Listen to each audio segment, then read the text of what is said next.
elastic collisions. And our learning target is the same as the last. I will explore how momentum is conserved in elastic collisions by analyzing the relationship between mass and velocity, using mathematical reasoning and real-world examples to predict the motion of objects before and after an elastic collision. Okay, so an elastic collision, if you watch this shot, when the cue ball hits the pool ball and the pool ball moves, they collide with each other, okay?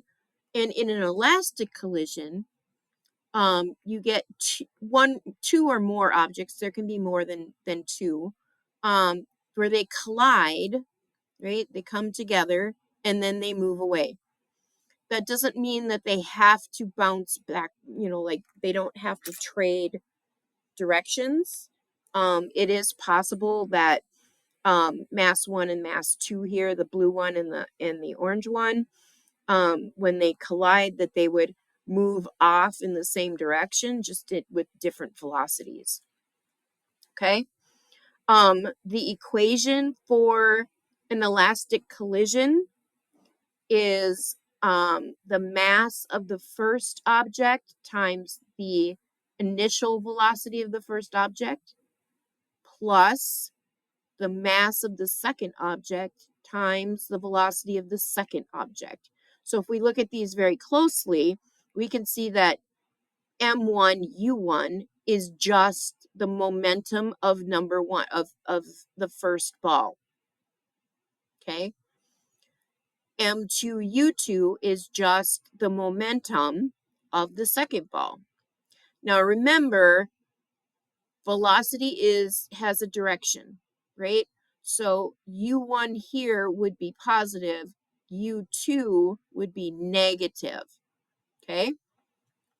After the collision, the first ball will move at,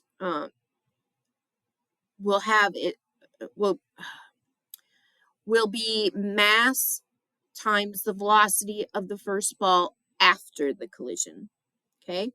And then we're going to add the momentum of the second ball, which is the mass of the second ball times the velocity of the second ball after the collision.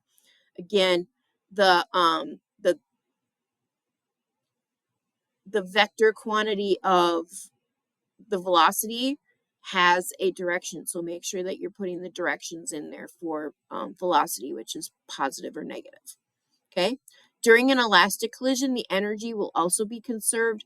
We'll talk about that more when we talk about energy, but I did want to just throw that in there.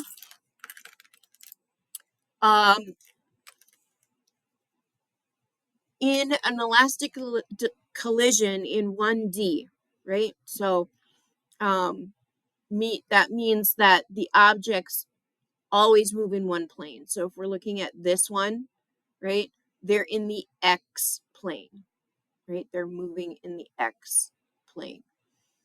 And at the end, they're still moving in the X plane, okay? In other words, there's no angles, okay?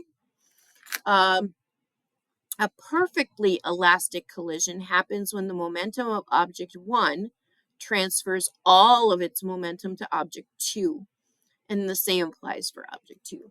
So if this was perfectly elastic, this ball would give all of its momentum to this ball. At the same time, this ball is giving all of its momentum to that ball. So if you can imagine, let's say that this ball right here is not moving and this ball hits it. All of its momentum is going to go, all of the red one's momentum is going to go into the blue one, and the blue one's going to start moving. If they're the same mass, then the red one would stop because the momentum of the second ball was 0 because it wasn't moving. Okay. All right. So let's look at an actual problem so you can kind of see what it is that we're talking about. So we have a carriage of mass 0.150 kilograms. Okay. It's moving with a velocity of 1.2 meters per second, and then it collides with a 0.30 kilogram carriage that is stationary. Okay, so basically we have an object, right, that is 0.15 kilograms, and it's moving toward this other one, which is 0.30 kilograms. Okay, the difference is that the first ball is moving, the second ball is not moving. Okay, after the collision, we know that the first ball may or may not be moving, and then the second ball is definitely going to move, right? Because they're going to transfer energies to each other.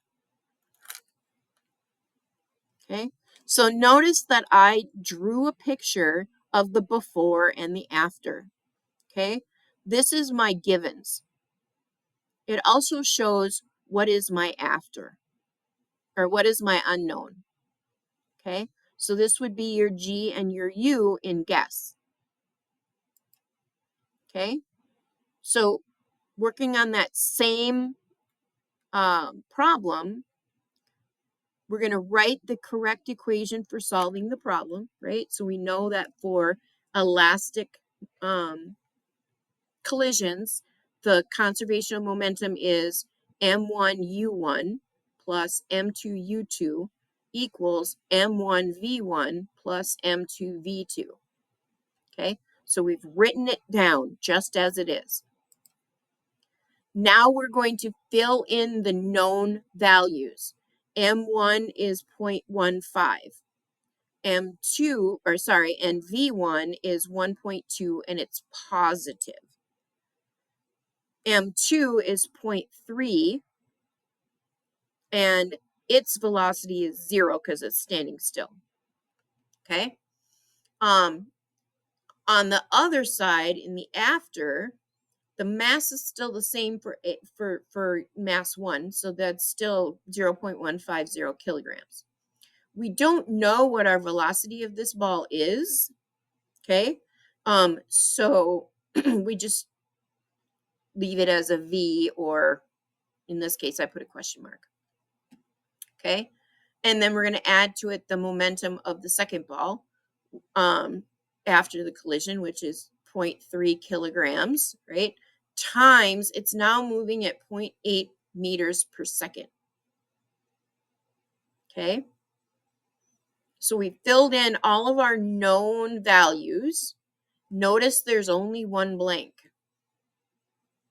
So what we have to do now is use algebra to solve. Okay. So I did the multiplication here, right? For M1, V1. 0 times anything is 0 for M2, V2. I have 0.15 kilograms times the first velocity that in the after, meters per second, plus, and then I multiplied together M2, V2. Okay. So now we have to combine like terms. Okay. So notice that this one has kilogram meters per second. This one has meters per second, and this one has kilogram meters per second. To combine like terms, you have to get all of the ones that have the same units together on one side of the equation. So in this case, I'm going to subtract the 0.24 on both sides, and I get negative 0.060, okay, momentum. Okay, and then on the other side, I still have my mass and my velocity. Okay, to get my velocity by itself, I'm going to divide by the mass, which means I'm dividing by 0.150. In the end, I end up with 0.4 meters per second. Notice there's a negative sign in front of it. That means that it's going in the opposite direction that it started, right? So now it's going to the left. And that's the velocity of the first ball after the collision. Okay. Notice when I'm looking at my equation, I'm using u for initial velocity and v for final velocity. Okay. The last thing is, does the answer make sense? Okay, well, yes, it makes sense. Ball 1 transfers some of its momentum to ball 2. Actually, it transfers, right? So, since momentum is conserved, right, all of the momentum after has to equal all of the momentum before. The ending velocities are not more than the beginning velocities, right? This one began at 1.2. It's now going in the opposite direction of 0.4. This one started at 0 and is now going 0.8. That is expected, right? We expect that when the ball is hit, the blue ball is going to move, right? Which is going to make it bigger then, right? The direction of ball 1 changed due to the collision.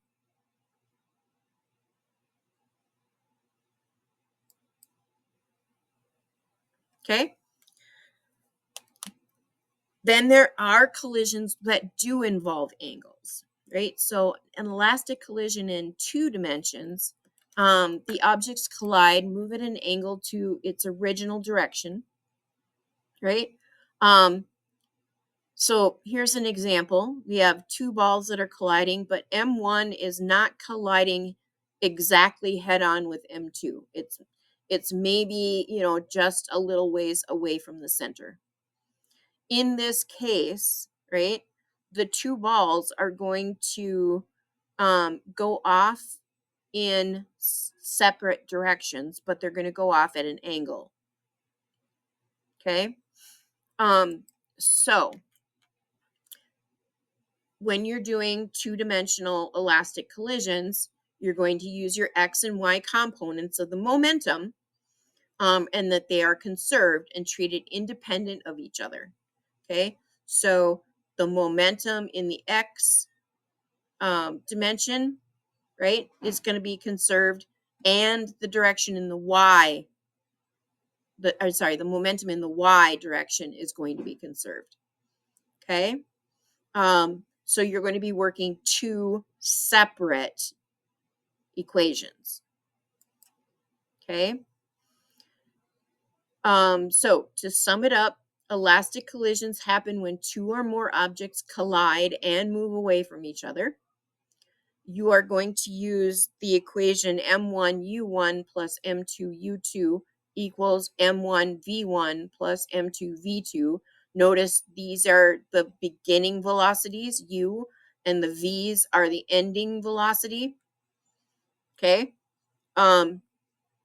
When you're doing velocity in 2 directions, or I'm sorry, in 2 dimensions, the velocity in each of the directions, the X and Y, you're still using this same equation. You're just substituting ux or uy. Okay. Elastic collisions in 1 dimension, the objects collide, remaining in one plane of motion. And elastic collisions in 2 dimensions, the objects collide and move at an angle to its original direction.